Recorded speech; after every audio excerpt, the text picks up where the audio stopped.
teror yang pertama adalah sebetulnya yang menimpa saya adalah ketika saya mengurusi Francisca dan dua anak di di Pondok Bambu. Tapi juga dengan sebelumnya itu pertama adalah juga ketika Jenderal Dai Bahtiar memaksa saya untuk membawa korban. Itu ketika saya menolak, itu anak saya yang masih TK itu akan diculik. Dan ini upaya, sudah terjadi upaya atau bagaimana? Yang di 98 peristiwa ini? 98 dulu. Ini, jadi saya tuh mengalami, waktu itu saya mendapatkan surat bahwa anak saya akan diculik. Dan waktu itu tidak hanya saya yang mendapatkan surat, tapi gurunya juga mendapatkan surat. Nah, waktu itu orang tua saya dari Jogja datang dan mengambil anak-anak. Dan waktu itu ibu bapak saya mengatakan, kamu tetap bekerja, kamu anak-anak ada bersama saya. Nah, teror itu tidak berhenti, ya. Saya juga mengalami malam naik taksi pulang dari kantor Kalyana Mitra, rumah saya di Serpong. Itu juga saya diputar-putar oleh taksi itu dari jam 10 sampai jam setengah 2 malam.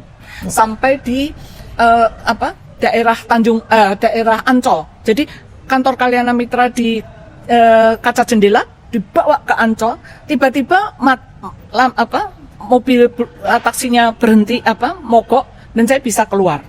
Nah, teror itu kemudian berlanjut sampai sekarang.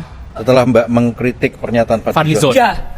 Jadi waktu itu bulan November saya menulis di Kompas, judulnya adalah Perempuan, Militerisme dan Oligarki. Menjadi opini di Kompas, dan ketika itu di Jogja ada demonstrasi anti undang-undang TNI. Dan saya berpidato diminta untuk naik ke atas gitu, dan pidato anti militerisme. Nah, setelah itu saya mendapatkan teror. Dan teror itu cukup minta dibungkam ya gitu. Terus ada lagi, kamu nggak pernah berhenti ya. Dari situ pada Jumat malam saya mendapatkan telepon pada pukul 11 itu mendapatkan telepon. Saya di telepon pertama mengatakan antek Cina kamu. Tapi hari Sabtu menjelang atau Minggu setengah 2 malam, setengah 2 pagi ya, Sabtu 1.30 saya mendapatkan telepon lagi dengan nomor sama, tapi ketika saya buka hilang. Saya buka nomornya. Saya mendapatkan telepon begini. Kamu keluarga PKI, suamimu tapol, matiin orang PKI itu gampang, tidak ada yang membela. Dan itu suaranya keras, tegas satu-satu. Suamimu tapol, matiin PKI itu gampang, tidak ada yang membela.